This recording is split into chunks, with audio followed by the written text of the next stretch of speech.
Okay, if you see any opportunity whatsoever today for any kind of humor or levity, jump on it. First of all, you picked this topic that is going to depress both of us. Luke is probably going to go out back and start lighting up cigarettes and drinking. I mean, how am I supposed to joke about this while this is going on? I don't mean joke about this, but I mean, that's what I'm saying. Okay, you want me to find a joke somewhere in there? No, I don't know. You look, I'm going to say any moment for levity. Let's say there is no moment for levity in this conversation. Like, how are we supposed to do this? I don't know. You're the one that picked it. I know. I'm just saying. Let's just go ahead and start it and be depressed. Yes. Oh, God. Okay. Hi, everybody, and welcome to this week's episode of From Art to Atoms. I'm Brandon. The Ultimate Curiosity Show. Dumbass. Oh. Yeah, I'm Brandon. I'm supposed to say that part too. Brandon messed up here. The Ultimate Curiosity Show. I love Show. how you looked at me like I was an absolute buffoon. I mean, like, and? Okay, well, let's try that again.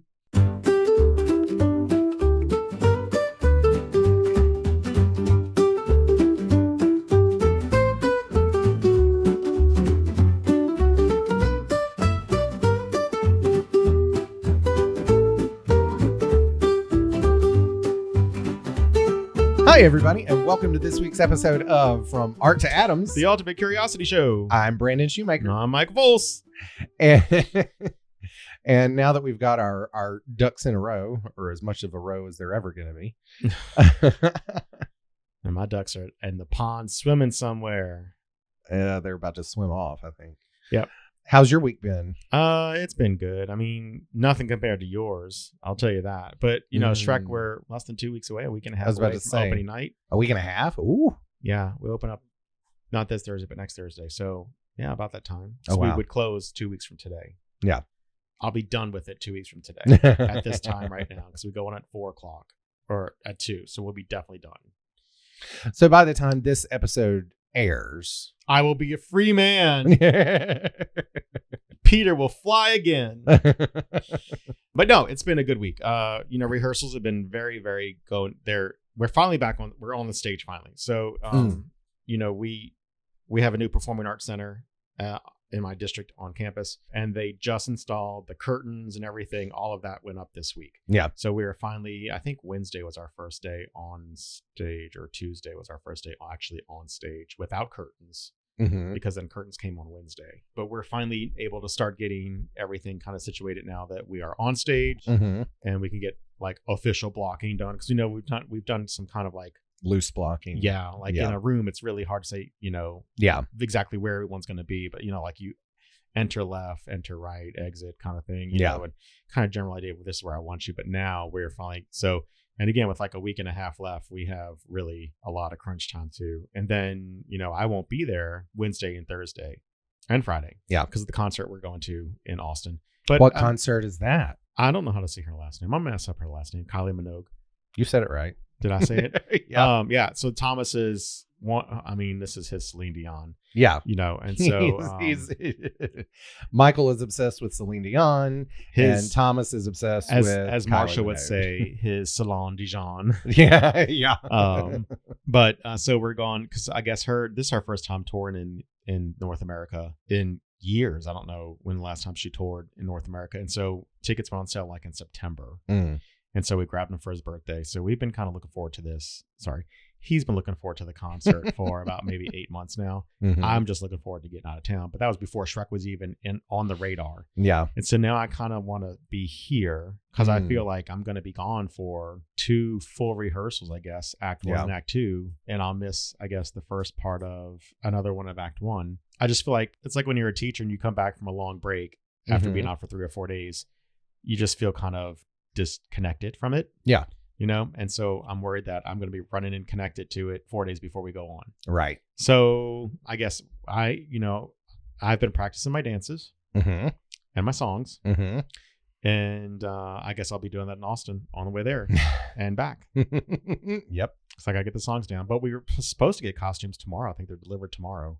That's awesome. And so costumes are another one of those moments where it starts to feel like, okay, everything's coming together. Yeah. And I talked to Sierra, the assistant director and the music director. Like a lot of the kids haven't felt part of their character, but once they get that costume on, it's going to be a lot easier. They won't feel so silly. Yeah. You know? Yeah. But I was thinking about that today. So I need to ask you, do you have any blue hair dye? Actually, I do. Because, Peter, I need to see if Peter's getting a blue wig. Because on Broadway, he's got a blue wig. Oh, does he? Yeah. Oh, okay. And I don't know if that's coming part of it, but if not, and even if it is. What are you going to dye? My beard. Oh, okay. Because if it's blue hair, I want the beard to look. Oh, okay. You know what I mean? Yeah. I want the coverage to match the drapes. That's not. No, that's not. You want. You just want the shag to match the swag. Wait, no, that sounds even worse. That did. That sound okay. That sounds even worse. Let's just move on. Anyway, really, you just want to look like Captain Planet. Face it. Without the green skin. No, he's got green hair. Oh yeah, and blue skin. What isn't his new beard blue? No, it's green too, isn't it? Okay, never mind. Yeah, it's green. So, but I want this to match because the beard is part of the joke in Chuck, and so I want that to kind of match. And I also thought about like props, like, so we have a Tinkerbell, so I can't put like a lantern, and keep tinkering like a lantern or whatever. So I thought about getting like a plush crocodile. No, you're trying too much. No, well, I mean, how are you going to dance with this thing in your hand? Like, no, only in the part where we come on stage to break up the wedding. Okay. But I am going to do that a lot because Peter does that. Okay. Is it stupid? No. I've been trying to think of stuff Peter would do. The crocodile is stupid, but no. Yeah. Gestures. Can I bring out a hook? No. He doesn't have a hook. I know. So then why would you have a hook? Because it's my token from destroying or defeating Captain Hook. No. But I am going to do the beard, I think. If they give you a blue wig. Even if they don't. Ask your director first. I will. Okay. But he's going to say, yeah, have fun with it. That's what he's going to say. Because he's told us on stage he wants us to be super, super like big. Yeah. And as playful and as funny that we can be. Like he wants us to put as much into our characters as we can and want to. Yeah. And so he's given a lot of freedom there for that. Good. So anyway, that's this week. How was your week? My week was great. I was on spring break all week. I was. Yeah. I did a lot of reading. I did a lot of relaxing. I only went to school one day. Yeah. So I was very happy about that. You went to Shreveport? Yeah. You took a small little trip to Shreveport. Yep. That was nice. Yeah. It's been fun. And then tomorrow back to the grind. You'll be okay. Yeah, I will. I love what I do every day. So it's not really like work. What do y'all have left over? Like you have the award show coming up. Mm-hmm. That's it. Oh, that's it? Mm-hmm. We were going to do 2 student directs, but all the student directors said, I'm done. Because they were all in UIL. And so we were like, okay, not a problem. Because that just means, hey, that's fewer rehearsals that Kinsey and I have to stay after school for. Yeah. So that's good. So none of this is what we're actually going to be talking about today. Oh, we also need to talk about, this is our next to last episode for the season. Yes. Next week's episode will be the season finale. So we are winding down, gearing up so that we can enjoy our summer. But we'll be working on the podcast all summer too. Yeah. Anyway, so. But yeah, so today's topic is actually a little bit of a downer. I want to go on record that this was not my choice of topic. Yes, this was definitely my passion topic that I wanted to talk about. And it's something that I mentioned a few weeks ago when we did book club, and that's the Dozier School for Boys. If you recall that episode, if not, go back and listen to it. It was great.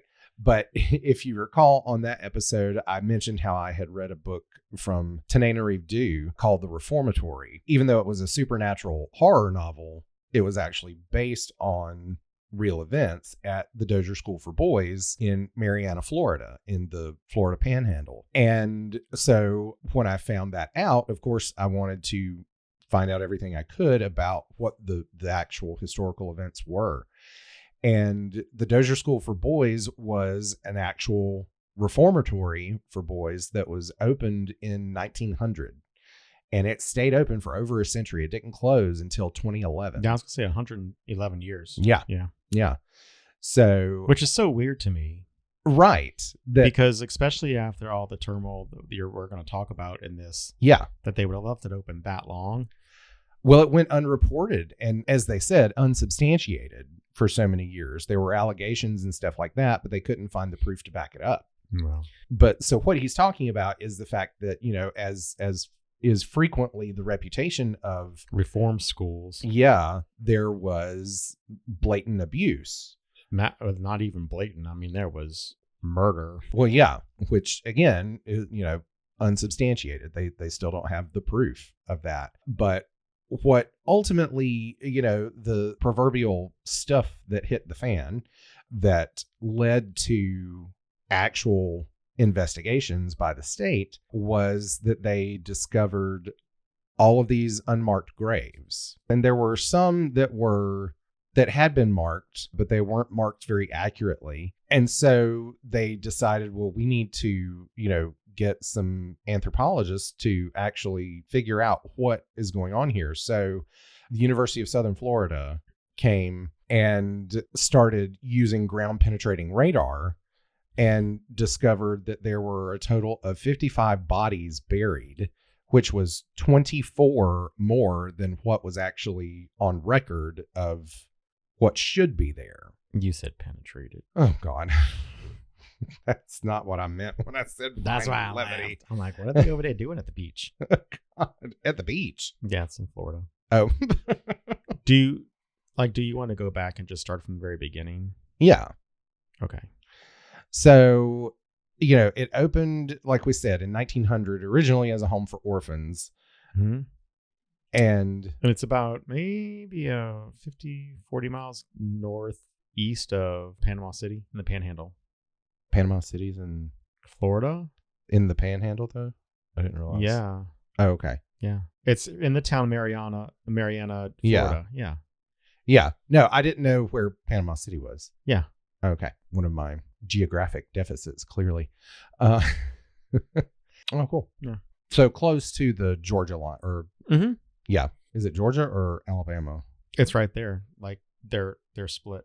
Okay. So close to the state line. So we're talking about juvenile, quote unquote, delinquents, but the infractions that sent them to the Dozier school ranged from legitimate crimes like car theft, but to things like running away from home or smoking in school. Yeah.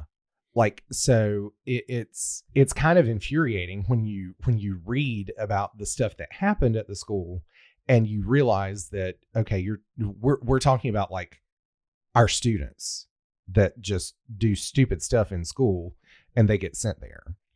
But who sent them there? The courts. Okay. So you run away from home, you get picked up. Do you have to go to court for that? At that time, apparently. Okay. Well, I guess you do. Yeah, I guess you would even today, but it would. I mean, I don't know. If you just run away, if you get found, your parents take you back in or something. Like, I don't know. Why is the court involved in that? I don't know. I guess. I guess it could be for a number of reasons. Like they probably have to, check and make sure that there's no abuse happening in the home and stuff like that. Maybe. So if there's abuse in the home, if there isn't, we're going to send you to this place where you're really going to get abused. Well. Exactly. Yeah. The other thing that's kind of infuriating when you think about it is that, they weren't sent there for a specific sentence, like for a specific duration of time. It was meant to be a reform school. And so it was essentially up to the school how long you stayed there, when you were sufficiently reformed. Yeah. So, automatically right there, you're looking at something that is less, I guess we can't say constitutional because it clearly, or I say clearly, it apparently isn't some sort of violation or something, but, it's not like you as an adult go out and rob a convenience store and you're sentenced to X number of years. They were sent here with an undetermined amount of time for them to work through their program or what have you. And, so they had, it's a big sprawling campus that was segregated. 1,400 acres. Yeah. It was segregated, through desegregation, federal desegregation. And so you had the white side on one side of the road and the black side on the other side. And obviously, the white side wasn't exactly, treated like, fairly, but the black side was much more severe. They were given much more menial laboring tasks to do compared to the white side and things like that. But, you have a number of grown men, old men, who have come forward in the past 15, 20 years or so to talk about what happened to them. And they call themselves the White House Boys. The reason for that is because there was one building on the campus that was referred to as the White House. And that was a small white building where the boys were sent for receiving corporal punishment. Mm-hmm. And when we say corporal punishment, we're not talking about, a paddling like they used to do in public schools. They were beaten. They were tied to a bed and beaten with a leather strap, which is really no different than whipping. So, I mean, it is different because they're not whipping you 134 times with this strap. No, they're just beating you 134 times with it. Oh, and the strap had metal grommets or something in it. So you also had the metal that was causing damage. So it's not like, daddy takes off his belt and smacks you a couple of times across the behind with it. You can't do that nowadays. Well, yeah, but you can, but. And so, these atrocities are going on, but I think it's just a matter of when you're a child, the world doesn't take you as seriously. Mm-hmm. Especially back then. Yeah. And so even though, they would try to report these things, some of them were investigated, but anytime they were investigated, magically there was no evidence to be found. Mm-hmm. And things like that. The truly scary part is the bodies. Mm-hmm. Now part of it is literally just poor record keeping, because even the bodies that they had on record, they didn't have the exact burial places for. Mm-hmm. They eventually, somebody from the school eventually started putting up white crosses where the graves were supposed to be, or not even supposed to be, just guesses as to where they were. Mm-hmm.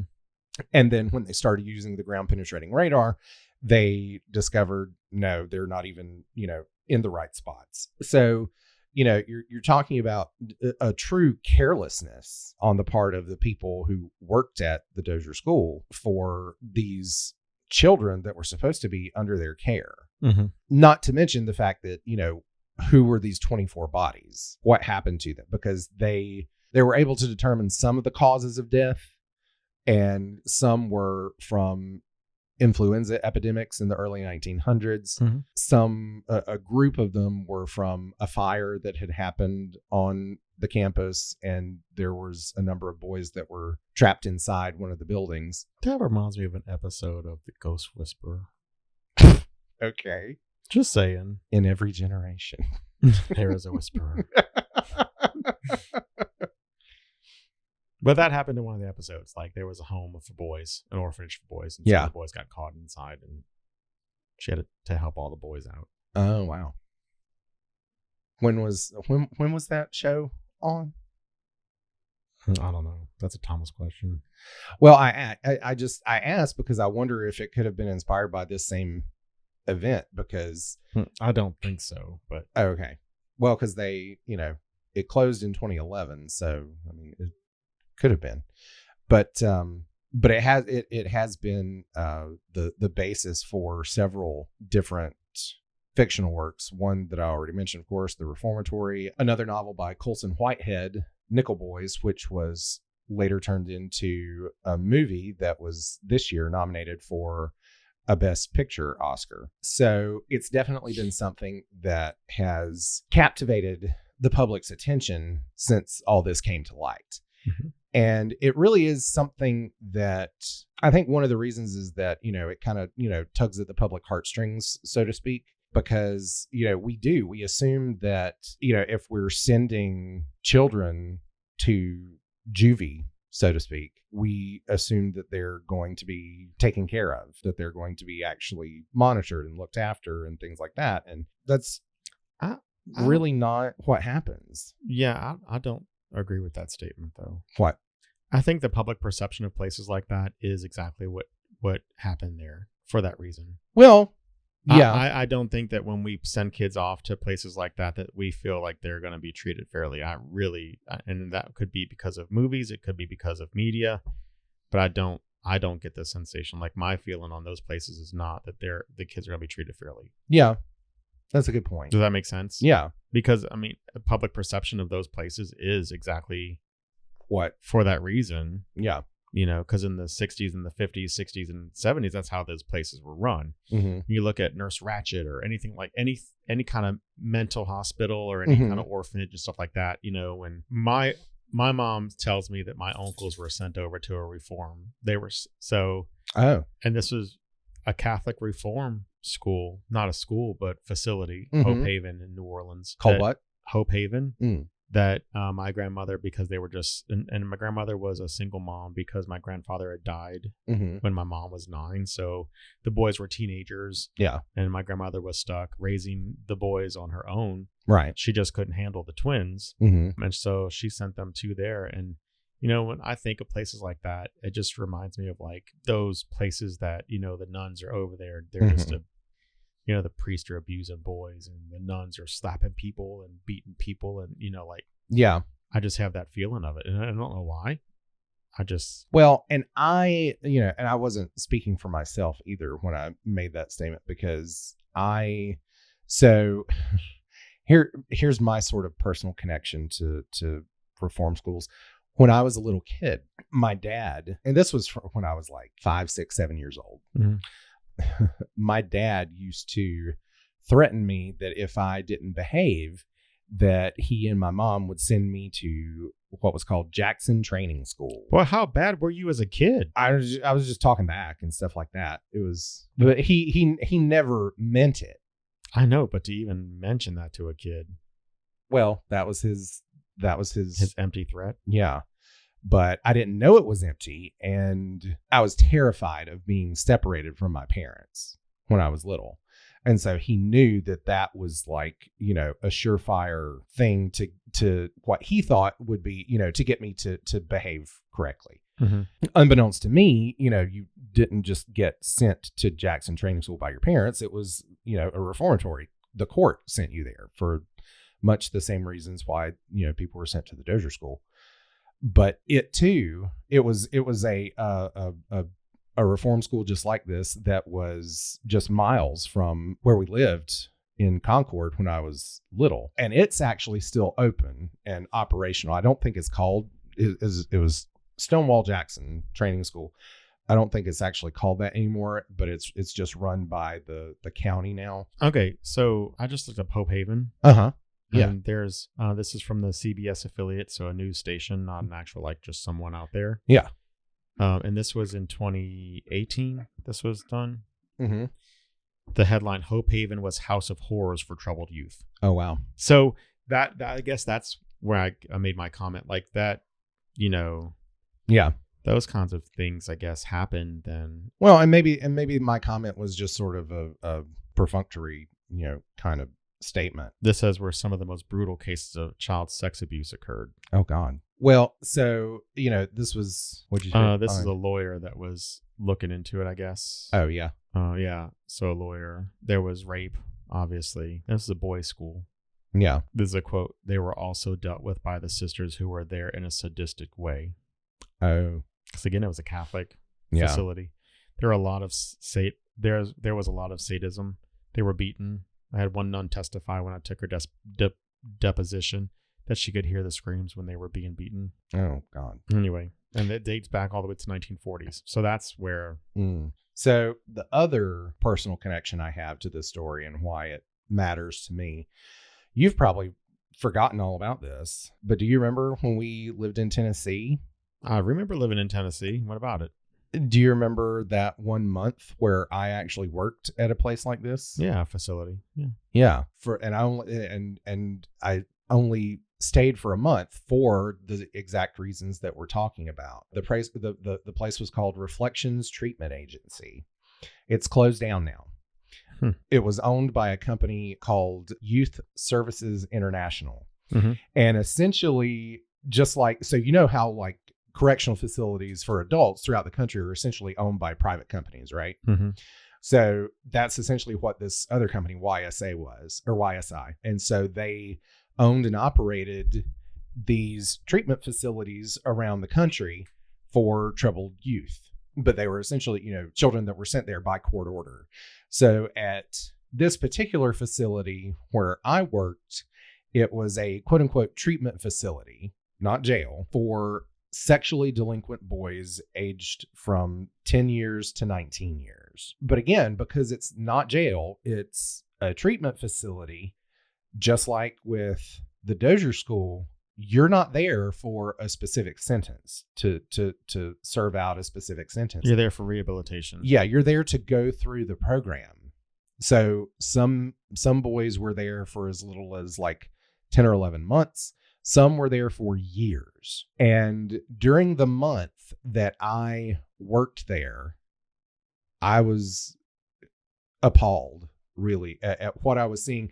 And it wasn't even by any means the extreme nature of what happened at the Dozier School. Nobody was beaten. People were abused, physically abused, definitely, because I'll never forget this. This was kind of the nail in the coffin when I decided to leave. There was an evening I was on sort of like the second shift, so to speak. And I worked from like late afternoon after the boys had gotten finished with school. They had school on site. And so I was there with them when they ate, getting ready for bed, showers and all that sort of stuff. And then for the first couple of hours of their sleep time. And so I was working on the hallway. It's not a cell block. It was a hallway of for the younger boys from like 10 to 14 or 15. And this one boy that I had kind of gotten to know and everything, he had ADHD. It was very obvious. I'm a teacher. I know how to recognize it. That's what's going on with him. Well, it's like 8:30 at night, and this ADHD kid is not at all sleepy. And so, I said, okay, come on, just get up and do circles. I couldn't have him like walk a lap anywhere. So, and I can't remember what he was obsessed with some sort of a ninja game or movie or something. And so he called this his ninja training. And so he was doing these circles and stuff. And I was trying to get him to just work off some energy. Well, this other, again, we weren't guards, we were counselors. With no training. Oh, we had training, a whopping 4 days of training. Well, I mean, yeah, that's what I mean, though. Like, yeah. You're not officially No, that's what I mean. Yeah. So one of the other counselors turns the corner and then immediately comes barreling down the hall towards this kid with me standing right there in front of him, and grabs him by the shoulders and throws him up against the wall, pinning him to the wall, and is in his face like a drill sergeant asking, what the hell is he doing? And I was livid. I said he was doing exactly what I told him to do. I'm trying to work off some of his energy. And he then turned to me, and he was a pipsqueak of a little thing. I mean, he was just like clearly having a Napoleon syndrome. He turned to me and he was like, well, then it needs to be in his, I forget what they called it, his file or whatever, that he's supposed to do this. And I was like, he's too energized to sleep. What do you want me to put it? So anyway, I was just appalled at the way he treated this kid. And that was, that was their default, was to grab them. And we had been trained on how to do safe restraint. And it was definitely not what this guy was doing. I'm happy to say I still can safely take a student down to the ground to this day, because every once in a while somebody doesn't believe me and they're like, come on, do it to me then. And so I do it. But anyway, that was not what this guy was doing. And he was, it's very obvious how being in that position of authority or quote unquote power gets to these people's heads that are serving as these quote unquote counselors. And what really killed me was that there were at least 2 boys that were there who, again, had, just sort of opened up to me. And once they told me why they were there essentially just for being gay. And that was sort of my straw that broke the camel's back, and why I said, okay, I'm done with this. And I wrote, do you remember the long resignation letter that I wrote? Mm-hmm. Yeah. And I gave it to all of the heads of the facility, the director, the owner representative or whatever. And I specified what I had seen in the month that I was there, and that was why I could no longer remain in their employ.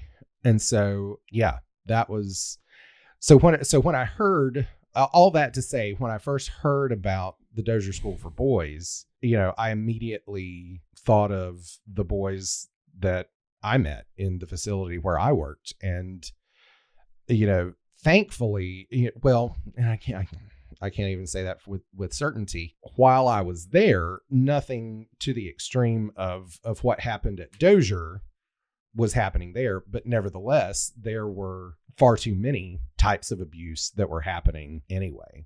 Okay, so back to Dozier. So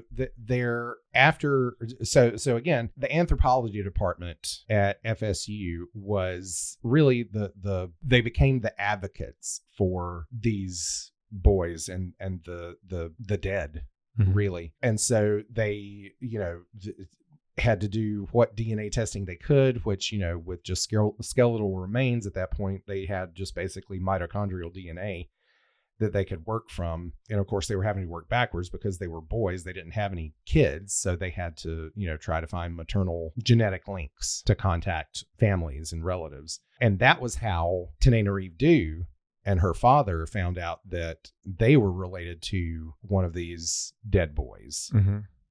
Because they got a call saying, hey, we found one of your relatives. And they were like, who?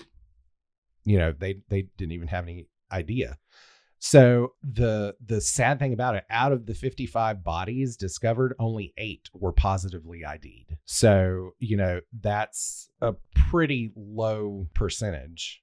I don't know what percentage that is, but, there was, it sort of, it furthered the cause, for the public to say, even after all this, we were only able to positively identify 8 of the 55 bodies discovered. And all the while, the authorities are basically still saying, there's nothing we can do. There's no evidence. There's nothing to go on. And so finally, in 2017, the Florida State Legislature issued an official apology to all of the relatives of the boys, as well as to the living men who had served time at the Dozier School. And just last year, they came up with a settlement amount to pay the families and the living boys, now men. So today, the site of the school has been converted into, I don't remember if it's the state or the county that owns it, but it's been converted into a lot of different things that, can be used by the county. There is a school there, but it's just a regular public school. Or actually, I think it's in several schools that are there now. But what they did, they took the White House, the building where all the beatings occurred, and they actually turned it into sort of a monument to everybody who suffered any abuse there. An artist did these bronze sculptures and things like that were put up there so that they kind of had, a memorial, basically. Mm-hmm. But like I said, last year they did finally come up with a settlement to pay the survivors some sort of restitution. Exactly. So at least there was some form of closure. Not that it does any good, really, but, or no, it does good. It doesn't fix anything that happened. That's what I mean. Well, that's the whole point of restitution. It's never going to. Yeah. I don't know why you picked this one. It's like you're on a crusade. Well, yeah, it's an important story. To who? The world. to the people who were there, who suffered. Okay. I'm not discounting that, but it just... So if you want to read more about the people who actually were at the Dozier School, or the White House Boys as they collectively call themselves, you can read their stories at www.theofficialwhitehouseboys.org. And it's, a really moving website, and they have different interviews that they've done there.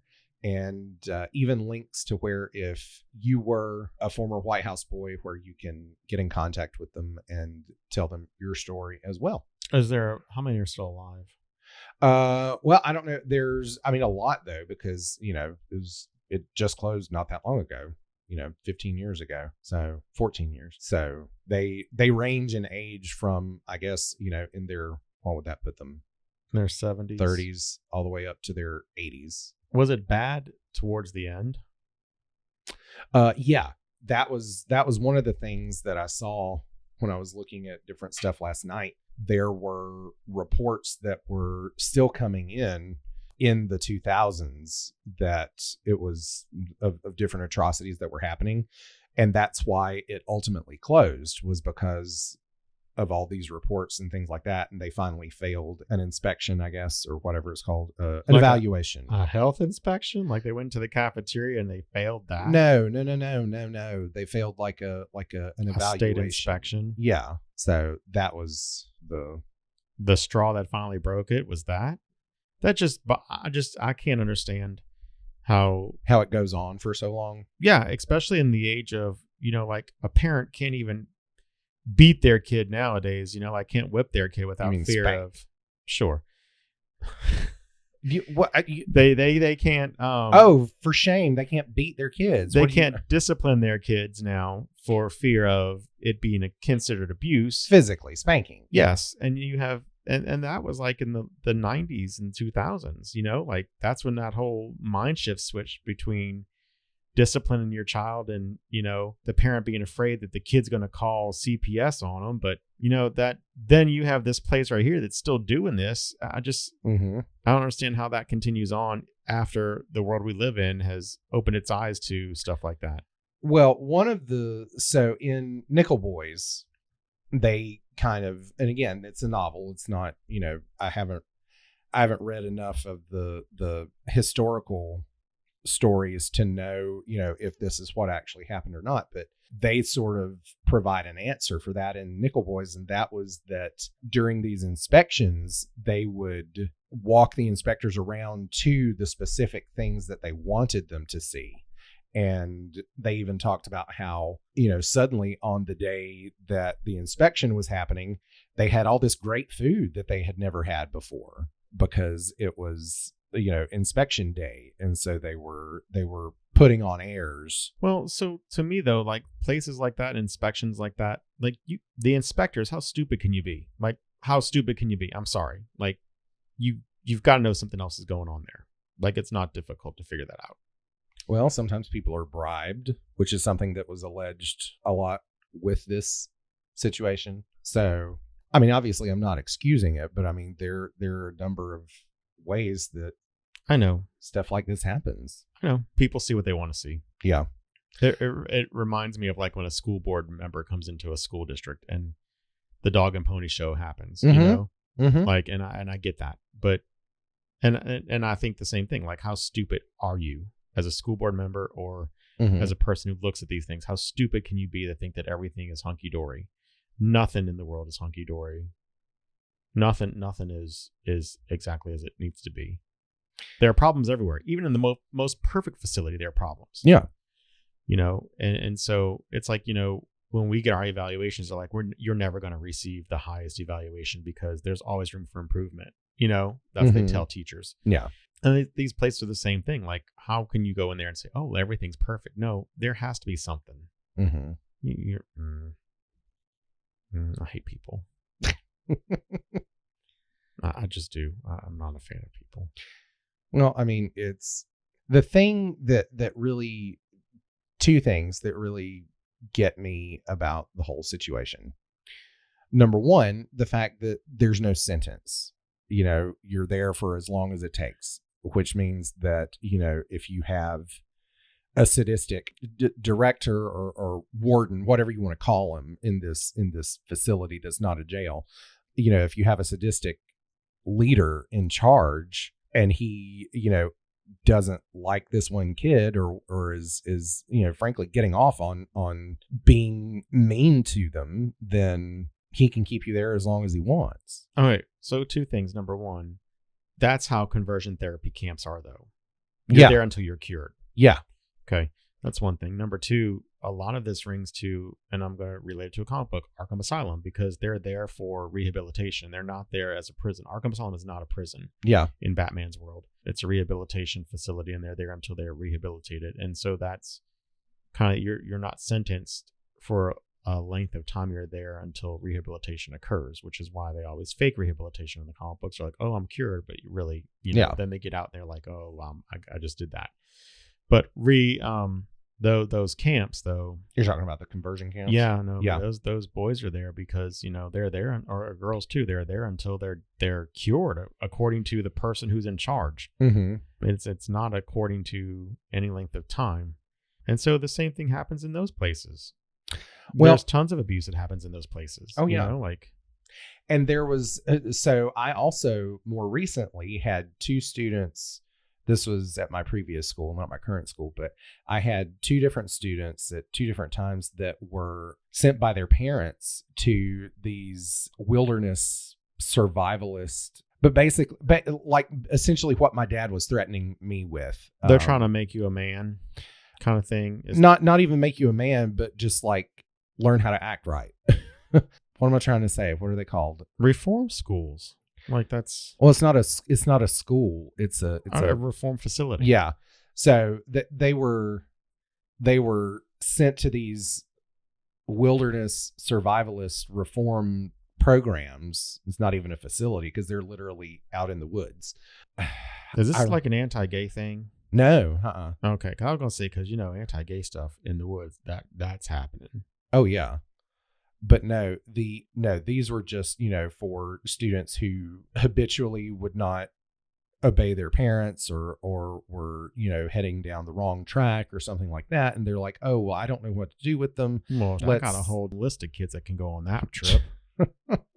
I mean, Well, but I mean, and these were parents that felt like they were at their wits' end, that they've done everything that they know how to do. Let's, find some place that's going to make things better. And so they in one of the cases, it wasn't required that this was how it happened, but you could either be dropped off at the meeting point, I guess, or you were literally 2 men would come into your home and physically remove you and put you in the back of a van and take you away.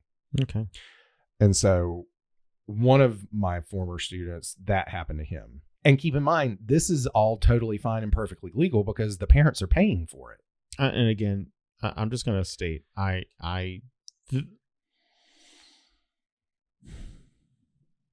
this is why I like dogs better than people.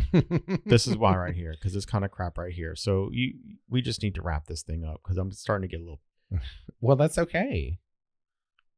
No, it's not. I don't need to go home on a night before school. This is supposed to be an uplifting and. I'm sorry, I won't pick heavy topics. It's not even heavy. I mean, you just. What? I can't help it. That's what they did. I'm gonna pick a comic book topic or something like that from here on out, and you're just gonna have to go along with it. You owe me one, man. That's fine. Anyway, but yeah, all these programs and things like that, they eventually either get shut down or they, something happens but anyway, the wilderness, not the specific one that my students went to, I don't think, but others like them were shut down because, boys actually died under their care. Shocker. Shocker. Yeah. So all these things, it's for the best for the kid. I know. Like these conversion camps. Like, oh yeah, I don't. And we're talking whenever we say conversion camps, we're talking about gay conversion camps. Yeah, you know the camps that these Christian people put these kids in to try to take the gay out of them because it's something they're choosing to be. Pray the gay away. Yeah. Need to pray. Okay. Anyway. You got me here. No, I know. Okay. You knew this would get me all worked up. I was. Now I'm going to have to talk to my therapist now. I'll have to call him up on a special time now.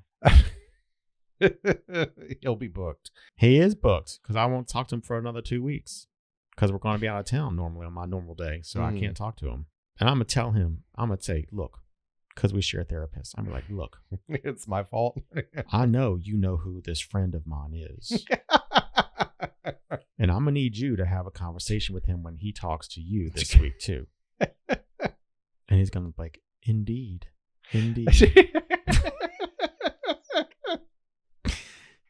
Indeed, Michael, I will talk to Brandon for you. I'm like, you better.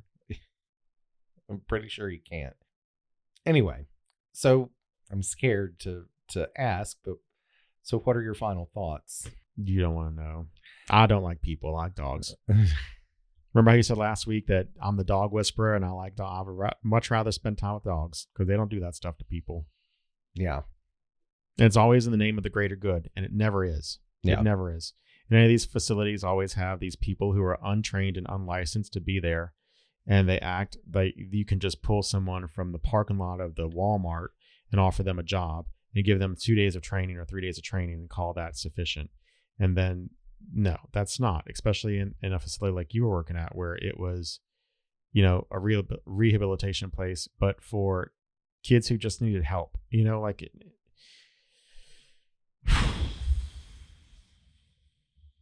My final thoughts are don't send your kids there. If you're a bad parent, then you shouldn't have had kids. And maybe you should research how to actually be a good parent. Well, yeah. It's not a difficult thing. And you should not, if your kids are to the point where you don't know what to do and you got to wash your hands of them, then you know what? You should not have been a parent, because that's the same thing that people do when they say, oh, I can't handle a dog, and just drop the dog off on the down end of the street and leave the dog, you know, by himself, dropping them off. You don't do that to kids. You figure it out. That's my Michael's topic, Michael's final thoughts. I mean, I agree with everything you said. I mean, especially frankly, I had no business working in that facility myself, but I'll tell you this, I had far more education than the people that I was working alongside. Well, yeah. I mean, you were educated. You had a master's degree at that point. No, I didn't. I just had a bachelor's. But still, like I said, they pulled people from the Walmart parking lot. No, yeah. These were anybody, Joe Blow, come off the street with an application and like, oh, you're hired. These were, yeah. I mean, we were, all of us, we were making $10.50 an hour. So, you know, this was not, you know, your professional level job. Yeah, like there. I don't remember what the minimum qualifications were, but they Can you fill the application out? I mean, yeah, they weren't a college degree. One of the guys told me that I was a little overqualified for the position, but I was the only one that had any. I would start to say that had any sense, but kind of. And you know, we want to know why youth today, like all this is going down, because like. Okay, so we don't put money into schools, or we don't put money, you know, we have a teacher shortage. So instead of raising the bar for teachers, we've lowered the qualifications for teachers to the point where anyone can be in there. Yeah. And we want to know why we're horrible in the rankings of education. Yeah. And dealing with kids. You want to know why we have issues with kid mental stuff. And, you know, this is why. Yeah. Because we don't take it seriously. Yeah. We have our priorities all out of whack. But we're going to pay a multi-million-dollar contract to a person who plays football. Well, and not even that. We're going to spend millions of dollars on this program in school. You know, we're going to spend tens or hundreds of thousands of dollars on Kagan or whatever. I'm just saying, if we want our kids to be right, then we need to be right by them. We need to do right by them and make smart decisions and not lower. I mean, if we have a doctor shortage, do you think they're going to go in there and say, hey, look, we need doctors. No one's going into the field anymore. We're going to go ahead and lower the qualifications to be a doctor. Yeah. They would never do that. Lawyers never do that. Yeah. But hey, look, you know what? Teaching, you want to know why they did that? Because teaching's a female profession. It's seen that way. That's exactly why they did that. So instead of raising to get kids or people to go into the field and doing what is proven to support teacher education programs, they just lowered the qualifications. That's a whole nother topic. I need to get out of here. Roz, I'm done for the episode. Done. What's your final thought? Well, no, I was following up on yours, remember? And I was saying, you know, I had no business being there, but the other people were even less qualified than I was. I mean, at least I had an education degree. You know, I recognized what ADHD is in a kid. But, you know, places like the Dozier School, I think the biggest takeaway that we can have from this is that, you know, we think of places like the Dozier School being in the past, you know, just like we think of insane asylums as a thing in the past, that today we have, you know, psychiatric hospitals that are far more humane. You know, we don't send off our relatives with mental deficiencies to live in an institution. You know, we keep them at home now, and you know, we treat them as we can. The same is not true for reformatories. You know, these things are still, you know, we can look at it as, you know, something in the early 20th century and something of bygone days or something like that, but it's not. It's still something that occurs and that still goes on today, and it's something that really, I think, like you were saying, that parents need to be especially aware. I would never ever send my child to some sort of a treatment program or anything like that, where they're going to be away from me. I don't trust people enough, and I don't even have kids. That's just a cop out, you know, like, oh, I'm going to let someone else raise my kid. That's a cop out. Be a better person. I mean, you are just I agree, because I don't think either of those sets of parents are ever even know that this podcast exists, let alone listen to this episode. But yeah, it was both cases where they had the financial means to literally pass the buck on to somebody else. Yeah. And so they did. Yeah. Horrible because people. They didn't know what to do. Yep. Horrible people. And on that note, let's go to trivia. Yay. Please, something with levity and fun. So let's do physics. James Watt determined an average one of these could pull 33,000 foot-pounds of coal. Foot-pounds? What is a foot-pound? What is a kilowatt? Nope. What is a horse? Horsepower. Oh, for horsepower. Okay. Yeah. One of the simple machines of physics, one type is added to buildings for handicap access. Oh, was a ramp? Nope. What is the actual name of the simple machine? A ramp is an example of this, but what is the actual name of the simple machine? Oh, what is it? It's not called an incline. It is. Oh, it is? Yes. Oh. Incline plane. Incline plane. Yeah, that's okay. An example of this conservation of momentum in action is this kick felt by a person who fires a gun. What is kick back? Nope. What?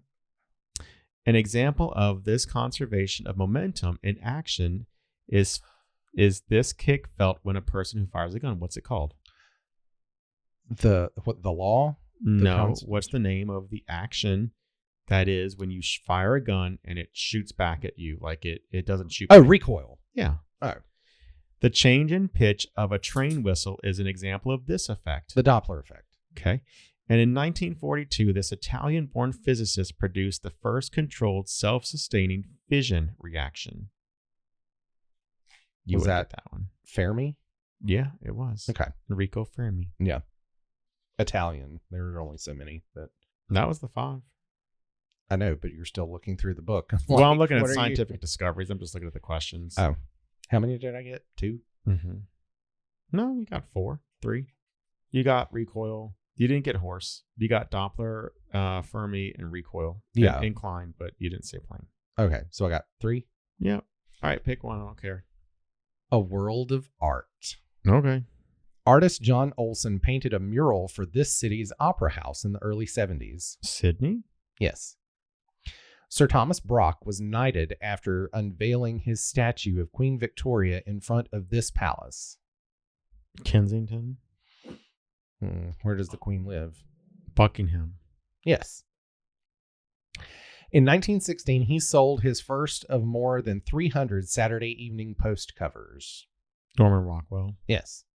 This Florentine artist, Bronzino, served as court painter to Cosimo I of this famous family. Verk de Ferk? That's Swedish, not What? I don't know. What? Who? The Medici. I don't even know who that is, how to spell it, and even pronounce it. Okay.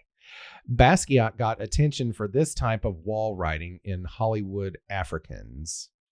Graffiti? Yes. You got 4 out of 5 there. That was good. That was a guess too, let me tell you. Yeah, it still counts though. Guesses still count. All right, that about wraps it up for this week's morbid episode From Art to Atoms. The Ultimate Curiosity Show. Be sure to tune in next week for our season finale, the big 3-0, end of season 1. The big 3-0? Like, did we just turn 30? Episode 30, yeah. Okay, explain that. All right, see you guys later. Have a great week, everybody. Bye.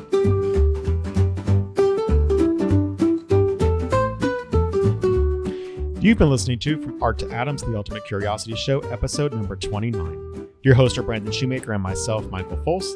The show is produced by Brandon Shoemaker and is available on Apple Podcasts, Spotify, Amazon Music, iHeartRadio, or wherever you get your podcast. Be sure to subscribe to this show to stay up to date on all of our latest episodes and news. If you have any questions, feedback, or suggested topics you'd like for us to dive into, don't hesitate to reach out. You can email us at FromArtToAtoms@gmail.com. We would love to hear from our listeners, and we value your input. Don't forget to follow us on social media to stay updated on upcoming episodes and behind-the-scenes content. You can always find us on Instagram and YouTube at From Art to Atoms. And if you enjoyed today's episode, please take a moment to rate and review us on your favorite podcast platform. Your support helps us reach even more interested minds like yours. Thanks for tuning in, and as always, stay curious.